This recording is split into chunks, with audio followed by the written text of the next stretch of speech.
And Halloween is right around the corner next week. We'll introduce you to the king of the holiday and where you can find spooks in the Twin Forts this weekend. Welcome back. Well, this is a familiar face you may have seen on the morning show here. Maybe not all the toys, though.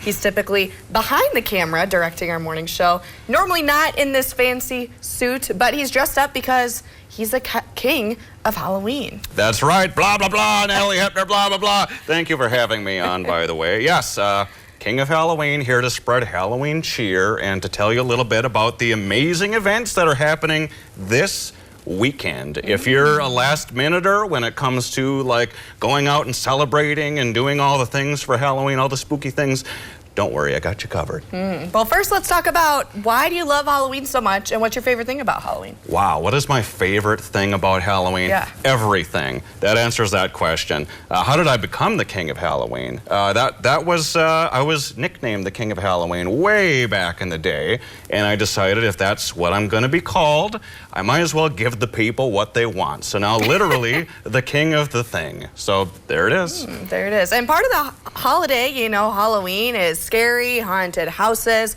some things that you participate in, right? Tell us about that experience. Yes. Well, what I have today for you is my top 5 of my favorite haunted houses in the area. If you're looking to do spooky things this weekend, let me just run down the list a little bit. We have number 1, everybody knows, the Haunted Ship, of course. It's right out there. You just throw a pebble and you'll hit the ship. Everyone knows it. Everyone is aware of just how amazing it is.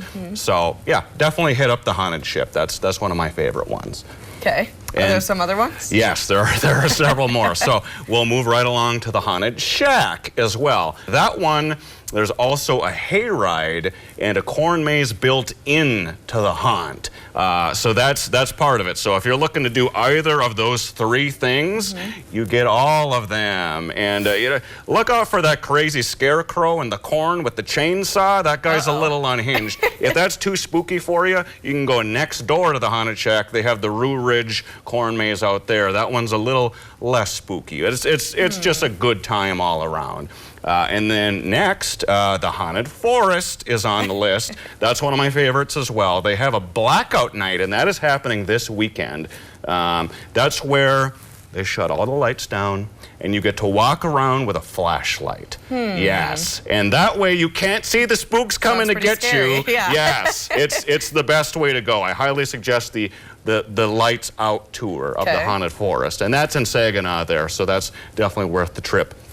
Next, we got to cover the Hellwig Hollow, everybody's new favorite haunt that is out there if you're going down 53. It's kind of by Canyon there by the Doghouse Grill. If you stop there, you can get on the shuttle. It'll take you directly to Hellwig Hollow. You can see the hearse. You can see that scary church with that scary nun in there that loves to follow you around. That's an amazing place as well. There's a lot going on with that, so definitely check that out. And then lastly, I have to mention the Haunted Hawthorne. They have been around for 10 years now, and they're out in Cloquet, and it's just a family dressing up their house. How cool is that? Yeah. Yeah, you can walk through and, you know, they have little goodies there and stuff, and they're like the nicest people. Please check them out. Also, a little shout out to the Massacre on Hammond. That's always out there. I just found out that they are back this year, so they're back only for this weekend.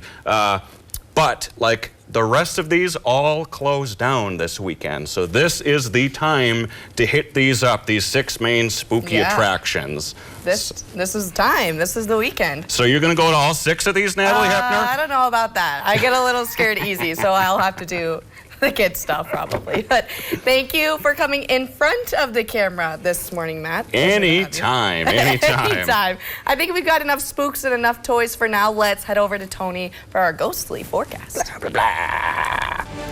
Still to come, the peak of spooky season is almost here. We'll meet the king of Halloween and hear his recommendations on how to celebrate this scary occasion. Welcome back. Now, this is a familiar face you may have seen before on the morning show or on Northern Life, but he's typically behind the camera directing our morning show. Normally, Matt not dressed up in this fancy suit, but you're dressed up because you are the king of Halloween. Absolutely. The king of the greatest holiday that ever was. It's the spookiest and the most creative holiday that there is. Yeah, first, just tell me how long you've been king of Halloween. It goes back so far, I'd have to say since birth. Honestly. Oh, okay. Yeah, I can't even into the remember role. when the nickname was given to me. It's just been forever, really. Forever, you were just born into royalty. It's born into royalty. Yes, that's a good way to look at it.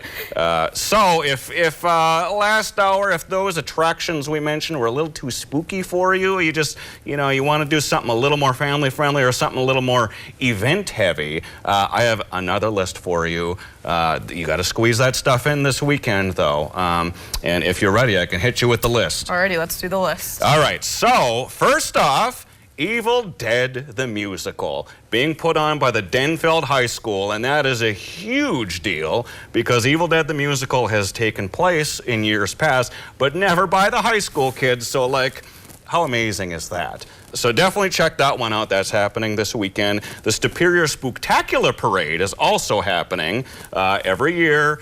On the Saturday leading into Halloween, they do it, and you just get to see all the businesses and all the amazing spooky things that they're doing. So gotta hit that. The Twin Ports Ghostbusters will be there as well.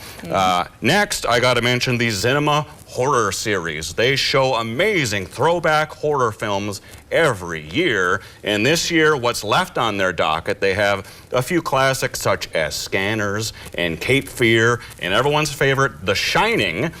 So hit those up. There's a few other theaters that also do throwback ones, but those are my top picks for this weekend. Okay. Then we got to mention the Halloween Carnival that's happening at the Depot. It's the first year they're doing it, so I can't comment too much on what it is, but Okay. it sounds amazing, and everyone at the Depot, they know what they're doing.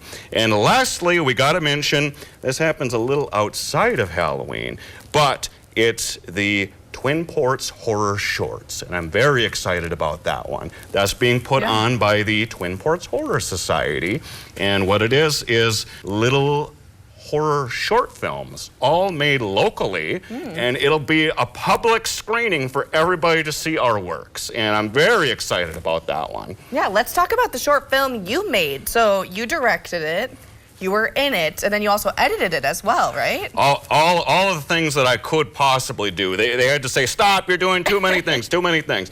So it's called The King of Halloween's Scary Stories, Chapter 1, because there are going to be many more of these kind of to tease ahead. Got a hook there. Oh, yes, the hook. So we can talk a little bit about some of the stories that are featured. My friends and I all got together, and we decided that we wanted to adapt certain stories that are taken from pop culture and urban legends, and we wanted to present them in our own new and unique way, and that's what we did here, and that we chose so many we couldn't squeeze them all into the movie, so there will be more coming along, and you can see that on the big screen along with some other amazing works by local artists. And when here. is that again? That will be in November, but spoiler alert, we won't tell you the date yet. You have to find out on Halloween night when it's going to be. Yeah, we're gonna jump scare you with that date.